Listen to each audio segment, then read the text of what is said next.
আজ বানাচ্ছি নারকেলের বরফি। নারকেলের বরফিটা তৈরি করতে আমি কোকোনাট পাউডার ইউজ করছি। আপনারা চাইলে নারকেলের কোড়াও ইউজ করতে পারেন। প্রথমে একটা কড়াইয়ের মধ্যে 1 চামচ ঘি দিয়ে নিচ্ছি। তারপর বড় কাপের 1 কাপ কোকোনাট পাউডার এতে দিয়ে দিচ্ছি। দিয়ে আমি এটাকে ভেজে নিচ্ছি। এই সময় গ্যাসের ফ্লেমটাকে লো করে দিচ্ছি।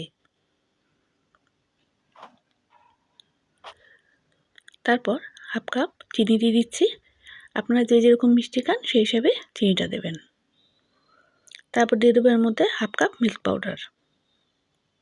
এই মিল্ক পাউডারটাকেও এর সাথে মিশিয়ে দিচ্ছি। তারপর দিয়ে দেবো 1/2 কাপ দুধ।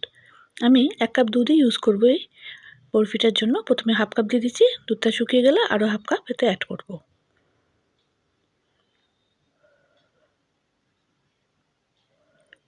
এক কাপ দুধ দিয়ে দেওয়া হলো। এবার দুধটা যতক্ষণ না শুকায় এটাকে নাড়িয়ে যেতে হবে। আর এর মধ্যে 2টো এলাচ আমি থেতো করে দিয়েছি। আপনারা চাইলে এলাচের পাউডারও ইউজ করতে পারেন। দুধটা যতক্ষণ না শুকায় এটাকে নাড়িয়ে যেতে হবে, নাহলে লেগে যাওয়ার সম্ভাবনা থাকে।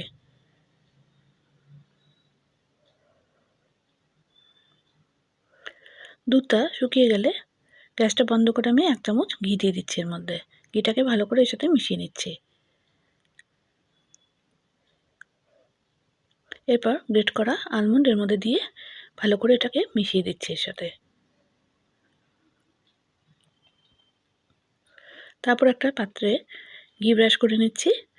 এই সন্দেশটাকে এর মধ্যে দিয়ে দিচ্ছি সেট হওয়ার জন্য। 1 ঘন্টা ফ্রিজে রেখে দিচ্ছি।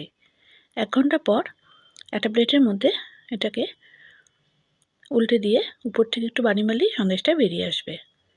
তারপর আপনারা যে যেরকম শেপ দিতে চান সেই হিসেবে কেটে নেবেন, বরফি অথবা স্কোয়ারে। তারপর এর উপরে তবক লাগিয়ে দেবেন, এটা অপশনাল। তারপর উপর থেকে আমি ড্রাই ফ্রুটস দিয়ে সাজিয়ে দিচ্ছি। আপনারা যে যেরকম ড্রাই ফ্রুটস পছন্দ করেন সেই হিসাবেই সাজিয়ে নেবেন।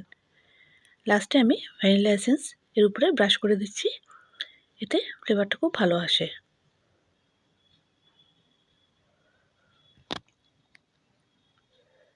কোকোনাট বরফিটা কেমন লাগলো অবশ্যই কমেন্টস করে আমাকে জানাবেন।